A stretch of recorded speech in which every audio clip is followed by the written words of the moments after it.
કૃષ્ણ. જય શ્રી કૃષ્ણ. કેમ છો? બસ મજામાં. શું નામ છે તમારું? દીપિકાબા. દીપિકાબા, શું તકલીફ લઈને આવ્યા હતા? મને જોઈન્ટ પેઇન છે, તો હું 1 વીકથી આવું છું અને મને છે પગમાં પગ ભરાઈ જતા હતા, પગમાં દુખાવો હતો, તો ઘણી રાહત છે એમાં.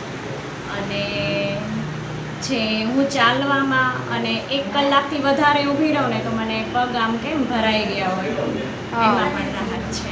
ખાલી ચડી જતી? ખાલી ચડી જતી, હા. હું 1 કલાકથી વધારે નીચે બેસી જ ન શકું. જો હું 5 મિનિટ બેસું ને તો મને ખાલી ચડી જાય.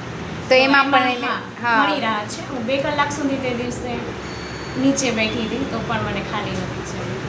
1 વીકમાં એટલી રાહત થઈ ગઈ છે તમને કે એટલી તકલીફો તમારી દૂર થઈ ગઈ છે. શેના લીધે? આ થેરાપીના લીધે. તો કાંઈ ફીસ છે, ચૂકવો છો તમે અહીંયા? ના, ફીસ નથી. ફ્રીમાં છે? ફ્રીમાં છે. સરસ. ફ્રીમાં આટલી રાહત થઈ ગઈ, એટલી તકલીફો લઈને આવ્યા હતા અને એટલી રાહત થઈ ગઈ ખાલી 1 વીકમાં. તો દીપિકાબા માટે જોરદાર